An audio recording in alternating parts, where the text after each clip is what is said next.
അങ്ങ് കരയുകയാണോ നബിയെ? കുട്ടിങ്ങനെ കയ്യിൽ നിന്ന് പിടയുന്നത് കണ്ടപ്പോ കരയുന്ന നബി സല്ലല്ലാഹു അലൈഹി വസല്ലം തങ്ങളോട് സ്വഹാബത്ത് ചോദിക്കുന്നു, അങ്ങ് കരയുകയാണോ? അവിടുന്ന് മറുപടി പറയുന്നു, ഹാദിഹി റഹ്മത്തുൻ ജഅലഹല്ലാഹു ഫീ ഖുലൂബി ഇബാദിഹി. അല്ലാഹു അവന്റെ അടിമകളുടെ ഹൃദയത്തിൽ ഇട്ടുകൊടുക്കുന്ന കാരുണ്യത്തിന്റെ പ്രകടനമാണ്, കാരുണ്യത്തിന്റെ അടയാളമാണ് എന്നിൽ നിന്ന് പ്രകടിപ്പിക്കുന്നത്. വ ഇന്നമാ യർഹമുല്ലാഹ മിൻ ഇബാദിഹിർ റുഹമാ. കരുണയുള്ളവർ, കാരുണ്യമുള്ള അല്ലാഹുവിന്റെ അടിമകളോടാണ് അല്ലാഹു സുബ്ഹാനഹു വ തആല കരുണ കാണിക്കുക. അതുകൊണ്ട് ഏത് ഘട്ടങ്ങളിലും ക്ഷമിക്കാനുള്ള ശേഷിയുണ്ടാകണം. പ്രധാനമായി 3 ഘട്ടങ്ങളാണ് ക്ഷമക്കുള്ളത്. അതിന്റെ 3 മേഖലകളിൽ ഒന്ന് അസ്സബ്റു അലാ ത്വാഅത്തില്ലാഹ്. അല്ലാഹുവിനെ അനുസരിക്കുന്നതിന് നല്ല ക്ഷമ വേണം. ഒന്നാമത്തത് അതാണ്. നോമ്പനുഷ്ഠിക്കാൻ, നിസ്കാരങ്ങൾ നിർവഹിക്കാൻ. നമ്മളിപ്പോ പറഞ്ഞല്ലോ ആഗ്രഹങ്ങളെ കുറിച്ച്, തീരുമാനങ്ങളെ കുറിച്ച് പറഞ്ഞല്ലോ. ആ തീരുമാനങ്ങൾ പ്രാവർത്തികമാക്കണമെങ്കിൽ നല്ല ക്ഷമ വേണം. ഉറക്കത്തിൽ നിന്ന് എഴുന്നേറ്റ് വുളു എടുത്തുകൊണ്ട് തഹജ്ജുദിന് വേണ്ടി തുനിയുന്ന ഒരു ക്ഷമ, ആരാധനകൾക്ക് വഴിപ്പെടാനുള്ള ഒരു ക്ഷമ നമുക്കുണ്ടാകണം. ഇബാദത്തുകളിലും സൽക്കർമ്മങ്ങളിലും എല്ലാം ക്ഷമ വേണം എന്ന് പരിശുദ്ധ ഖുർആൻ തന്നെ നമ്മോട് ഓർമ്മപ്പെടുത്തുന്നുണ്ട്. റബ്ബുസ് സമാവാതി വൽ അർദി വമാ ബൈനഹുമാ ഫഅ്ബുദ്ഹു വസ്തബിർ ലിഇബാദതിഹി ഹൽ തഅലമു ലഹു സമീയ. ആകാശഭൂമിയെയും അവക്കിടയിലുള്ള സകലതിനെയും അല്ലാഹു സുബ്ഹാനഹു വ തആലയാണ് രക്ഷിതാവ്. എന്നിട്ട് അല്ലാഹു സുബ്ഹാനഹു വ തആല പറയുന്നു, ഫഅ്ബുദു, ആ അല്ലാഹുവിനെ നിങ്ങൾ ആരാധിക്കണം. വസ്തബിർ ലിഇബാദതിഹി, ആ ഇബാദത്തിന് വേണ്ടി നല്ല ക്ഷമയോടെ ഉറച്ചു നിൽക്കുകയും വേണം. വസ്തബിർ ലിഇബാദതിഹി, ആ ഇബാദത്ത് ചെയ്യാൻ നല്ല ക്ഷമ വേണം. ഉദാഹരണം, 5 നേരത്തെ നിസ്കാരമെടുത്താൽ അതിന്റെ നിർവഹണത്തിലും കൃത്യമായി സമയം പാലിക്കുന്നതിലും അതിന്റെ അദബുകൾ പാലിക്കുന്നതിലും ആ നിസ്കാരം നമ്മുടെ കുടുംബത്തോട്, ബന്ധുക്കളോട്, നമ്മുടെ സ്റ്റാഫിനോട്, കൂടെയുള്ളവരോട് ഉപദേശിക്കുന്നതിലുമെല്ലാം നല്ല ക്ഷമ വേണം. നിസ്കാരത്തിന്റെ സമയമാകുമ്പോഴേക്ക് ഒരൽപ്പം ചെയ്തുകൊണ്ടിരിക്കുന്ന പണികളൊക്കെ നിർത്തിയിട്ട് നിസ്കാരത്തിലേക്ക് പോകാനുള്ള ക്ഷമ വേണം. വഅ്മുർ അഹ്ലക ബിസ്സലാത്തി വസ്തബിർ അലൈഹാ, നിന്റെ കുടുംബത്തോട് നീ നിസ്കരിക്കാൻ കൽപ്പിക്കുകയും ആ നിസ്കാരത്തിൽ നീ ക്ഷമാപൂർവം ഉറച്ചു നിൽക്കുകയും വേണമെന്ന് സയ്യിദുന പരിശുദ്ധ ഖുർആനിൽ അല്ലാഹു സുബ്ഹാനഹു വ തആല പറയുകയാണ്. ഇന്നൽ മുനാഫിഖീന യുഖാദിഊന അല്ലാഹ വഹുവ ഖാദിഉഹും വഇദാ ഖാമൂ ഇലസ്സലാത്തി ഖാമൂ കുസാല യുറാഊനൻ നാസ വലാ യദ്കുറൂന ഇല്ലാ ഖലീലാ. കപടവിശ്വാസികൾ അല്ലാഹു സുബ്ഹാനഹു വ തആലയെ വഞ്ചിക്കാൻ നോക്കുകയാണ്. യഥാർത്ഥത്തിൽ അല്ലാഹു സുബ്ഹാനഹു വ തആല അവരെയാണ് വഞ്ചിക്കുന്നത്. കാരണം എന്താണ്? വഇദാ ഖാമൂ ഇലസ്സലാത്തി ഖാമൂ കുസാല, അവർ നിസ്കാരത്തിനു നിന്നാൽ വളരെ ആലസ്യത്തോടെ, ഉദാസീനതയോടെയാണ് നിസ്കാരത്തിന് നിൽക്കാറുള്ളത്. അതുപോലെ യുറാഊനൻ നാസ്, ജനങ്ങളെ കാണിക്കാൻ വേണ്ടിയാണ് അവർ നിസ്കാരത്തിന് നിൽക്കാറുള്ളത്. അത് അല്ലാഹു സുബ്ഹാനഹു വ തആലയെ അവർ വഞ്ചിക്കുകയാണ്.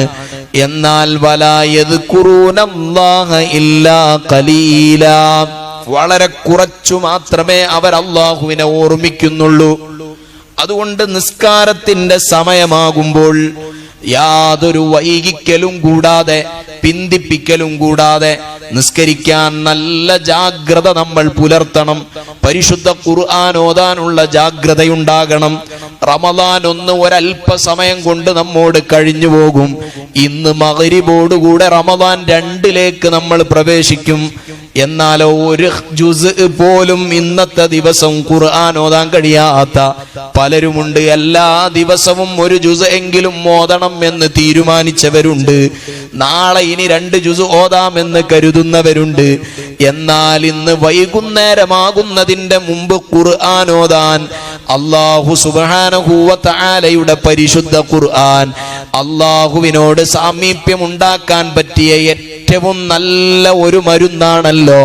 ഇമാം അഹ്മദ് ബിൻ ഹംബൽ റളിയല്ലാഹു അൻഹു നമ്മോട് പറയുന്നുണ്ട്, ബികലാമി യാ അഹ്മദ് ബിഫഹ്മിൻ ഔ ബിഗൈരി ഫഹ്മിൻ, അർത്ഥമറിഞ്ഞുകൊണ്ടും അർത്ഥമറിയാതെയും അള്ളാഹുവിന്റെ ഖുർആൻ എടുത്ത് കയ്യിൽ വെച്ചുകൊണ്ട് ആ ഖുർആൻ എടുത്ത് ഇങ്ങനെ ഓതിയാൽ അള്ളാഹുവിനോടുള്ള ബന്ധം നമുക്കുണ്ടാക്കാൻ കഴിയുമെന്നാണ് ഇമാം അഹ്മദ് ബിൻ ഹംബൽ പറയുന്നത്. ഇമാം നബവി റളിയല്ലാഹു അൻഹു ഇഹ്യയിലൂടെ ഓർമ്മപ്പെടുത്തുന്നത്. അതുകൊണ്ട് ഖുർആൻ എല്ലാ ദിവസങ്ങളിലും ഓതണം, ധാരാളമായി ഖുർആൻ ഓതണം. ഖുർആൻ ഓതാൻ ആദ്യം നമ്മുടെ മനസ്സൊക്കെ വൈമനസ്യം കാണിക്കുമ്പോൾ അതിനെ പിടിച്ചു നിർത്തി ഈ ജുസ് പൂർത്തിയാകാതെ ഞാൻ ഇവിടുന്ന് എഴുന്നേൽക്കൂല എന്നുള്ള തീരുമാനത്തോടെങ്ങനെ ഖുർആൻ ഓതണം. ഓതി ഓതി ഖുർആൻ കൊണ്ട് നമ്മുടെ മനസ്സിനെ ലളിതമാക്കണം, നിർമ്മലമാക്കണം. ദവാഉ ഖൽബിൻ ഖംസതു ഫതിലാവതു ബിതദബ്ബുരിൽ മഅനാ വലിൽ ബത്നിൽ ഖലാ വഖിയാമു ലൈലിൻ വത്തദർറുഉ ബിസ്സഹർ വമുജാലസാതു സാലിഹീനൽ ഫുദ്ദലാ. ആരാധനകൾക്ക് വിധേയപ്പെടാത്ത മനസ്സാണോ? 5 മിനിറ്റ് ഖുർആൻ എടുത്തു തുറന്നിരുന്നു ഓതുമ്പോഴേക്ക് നമ്മുടെ മനസ്സിന് മടുപ്പ് തോന്നുന്നുണ്ടോ? ഇബാദത്തുകൾക്ക് വിധേയപ്പെടുന്നില്ലേ? തഹജ്ജുദ് നിസ്കരിക്കാൻ സമയമുണ്ടായിട്ടും അതിനൊരു 2 റക്അത്ത് നിസ്കരിക്കാനുള്ള തോന്നൽ മനസ്സനുവദിക്കുന്നില്ലേ? അത് മനസ്സിൽ തോന്നിക്കിട്ടാനുള്ള മരുന്ന് ദവാഉ ഖൽബിൻ ഖംസതു ഫതിലാവതുൻ ബിതദബ്ബുരിൽ മഅനാ. ഒന്നാമത്തെ മരുന്ന് പരിശുദ്ധ ഖുർആൻ ഇങ്ങനെ ഓതലാണ്.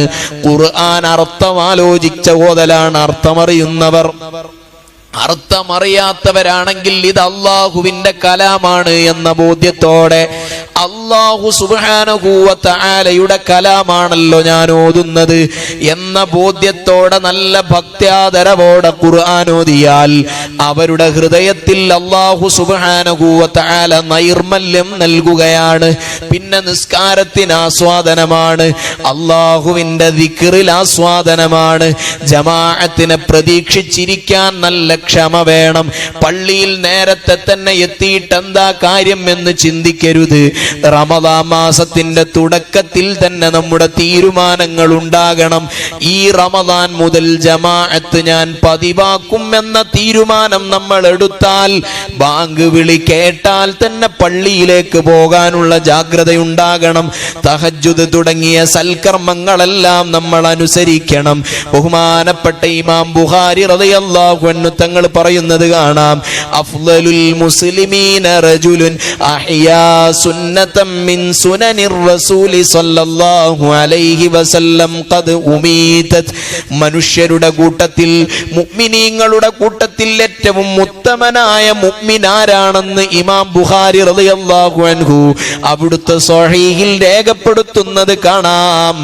അഹ്യാ സുന്നതൻ മിൻ സുനനി റസൂലില്ലാഹി ഖദ് ഉമീതത്. ഇല്ലാതെയായിക്കൊണ്ടിരിക്കുന്ന സുന്നത്തുകളെ മുറുകെ മുറുകെ ജീവിപ്പിക്കുന്നവനാണ്, മുറുകെ പിടിച്ചുകൊണ്ട് ജീവിപ്പിക്കുന്നവനാണ്. നബി സല്ലല്ലാഹു അലൈഹി വസല്ലമ തങ്ങളുടെ ഹദീസുകളിൽ നിന്ന് ഇമാം ബുഖാരി തങ്ങൾ രേഖപ്പെടുത്തുന്നത് കാണാം, ഏറ്റവും ഉത്തമരായ മനുഷ്യർ സുന്നത്തുകളെ ജീവിപ്പിക്കാൻ ശ്രമിക്കുന്നവരാണ്. ഫസ്ബിറൂ യാ അസ്ഹാബസ് സുനനി റഹിമകുമുല്ലാഹ്. ബുഖാരി ഇമാം പറയാണ്, ഓ സുന്നത്തിന്റെ വക്താക്കളെ, നിങ്ങൾ നല്ല ക്ഷമയോടെ സുന്നത്തുകൾ അനുഷ്ഠിക്കാനുള്ള തീവ്രമായ ശ്രമം നിങ്ങൾ നടത്തണം. റഹിമകുമുല്ലാഹ്, അല്ലാഹുവിന്റെ സഹായം നിങ്ങൾക്കുണ്ടാകട്ടെ. കാരണം എന്താണ്? ഫഇന്നകും മഖല്ലുന്നാസ്, നിങ്ങൾ വളരെ പരിമിതരായ ആളുകളാണ്, ന്യൂനപക്ഷമാണ്. സുന്നത്തുകൾ അനുഷ്ഠിക്കുന്നതിൽ നമുക്ക് ജാഗ്രതയുണ്ടാകണം. ഫർളുകൾ അനുഷ്ഠിച്ച് അതിൽ അഭിരമിക്കുന്നവരാണ് നമ്മളിൽ പലരും. എന്നാൽ ഫർളുകൾ വെറും ക്യാപിറ്റൽ മാത്രമാണ്, മുടക്കുമുതലാണ്. ലാഭങ്ങൾ സുന്നത്തുകളാണ്. ആ സുന്നത്തുകൾ ഓരോ ദിവസങ്ങളിലും ഓരോ സന്ദർഭങ്ങളിലുമുള്ള സുന്നത്തുകളുണ്ട്, സുന്നത്തായ നിസ്കാരങ്ങളുണ്ട്, അതുപോലെ തന്നെ എത്രയോ ആരാധനകളുണ്ട്. ആ ആരാധനകളെല്ലാം നല്ല ക്ഷമയോടെ നിർവഹിക്കാൻ നമ്മൾ ഔത്സുക്യം കാണിക്കേണ്ടതുണ്ട്. നബി സല്ലല്ലാഹു അലൈഹി വസല്ലമ തങ്ങളുടെ ജീവിത വഴികളിൽ എത്രയെത്ര പ്രയാസകരമായ ദുർഘടമായ പാതകളാണ് അവിടുന്ന് സഞ്ചരിച്ചത്, ക്ഷമയോടുകൂടെ സഞ്ചരിച്ചത്. മഹാന്മാരായ പണ്ഡിതന്മാർ നമ്മെ ഓർമ്മപ്പെടുത്തുന്നത് കാണാം. ഇമാം റാസി റളിയല്ലാഹു അൻഹു അവിടുത്തെ തഫ്സീറുൽ കബീറിൽ രേഖപ്പെടുത്തിയത് കാണാം. ഇമാം റാസി റളിയല്ലാഹു അൻഹു പറയുകയാണ്, ഇഹ്ദിനസ് സിറാത്തൽ മുസ്തഖീം എന്ന് നമ്മൾ എല്ലാ ദിവസവും ഓതാറുണ്ടല്ലോ. എല്ലാ നിസ്കാരങ്ങളിലും നമ്മൾ നിർബന്ധമായി ഓതുന്ന ആയത്താണല്ലോ ഇഹ്ദിനസ് സിറാത്തൽ മുസ്തഖീം എന്ന ആയത്ത്. സൽപാന്താവിലേക്ക് എന്നെ നീ വഴി നടത്തണേ, ഞങ്ങളെ വഴി നടത്തണേ എന്നാണ് അതിന്റെ അർത്ഥം. സൽപാന്താവിലേക്ക്, നല്ല വഴിയിലേക്ക് വഴി നടത്തണേ എന്നാണ്. എന്നാൽ നിസ്കരിക്കുന്ന ഒരാൾ സൽപാന്താവിലാണല്ലോ. അപ്പോൾ അദ്ദേഹം എന്താണ് അങ്ങനെ പറയുന്നതിന്റെ അർത്ഥം എന്ന് 7-8 അർത്ഥങ്ങൾ ഇമാം റാസി റളിയല്ലാഹു അൻഹു വിശദീകരിക്കുന്നിടത്ത് ഇഹ്ദിനസ് സിറാത്തുൽ മുസ്തഖീമിന്റെ ഒരർത്ഥം പറയുന്നത് കാണാം. അൽ മുറാദു മിൻഹു സിറാത്തുൽ അവ്വലീന ഫീ തഹമ്മുലിൽ മശാഖിൽ അദീമതി ലിഅജലി മർദാത്തില്ലാഹ്. ഇഹ്ദിനസ് സിറാത്തുൽ മുസ്തഖീം എന്ന് പറയുമ്പോൾ നമ്മുടെ മനസ്സിൽ ഉണ്ടാകേണ്ട ഒരു വിചാരം, ഒരു ചിന്ത, എല്ലാ ദുർഘടമായ വഴികളെയും പ്രതികൂലമായ സാഹചര്യങ്ങളെയും തരണം ചെയ്യുന്നതിൽ പൂർവികരായ മഹത്തുക്കൾ ജീവിതത്തിൽ പുലർത്തിയ ക്ഷമയെയും സഹനത്തെയും കൈമുതലാക്കാൻ എനിക്ക് നീ ഭാഗ്യം നൽകണം എന്നാണ് അതിന്റെ അർത്ഥം എന്നാണ്. നബിമാർ എത്രയാണ് ക്ഷമിച്ചിട്ടുള്ളത്. ഏതെങ്കിലും പ്രതിസന്ധി വരുമ്പോൾ, പ്രതികൂലമായ ചുറ്റുപാടുകൾ വരുമ്പോൾ, ആരാധനകളിൽ യാതൊരു നിലയിലുള്ള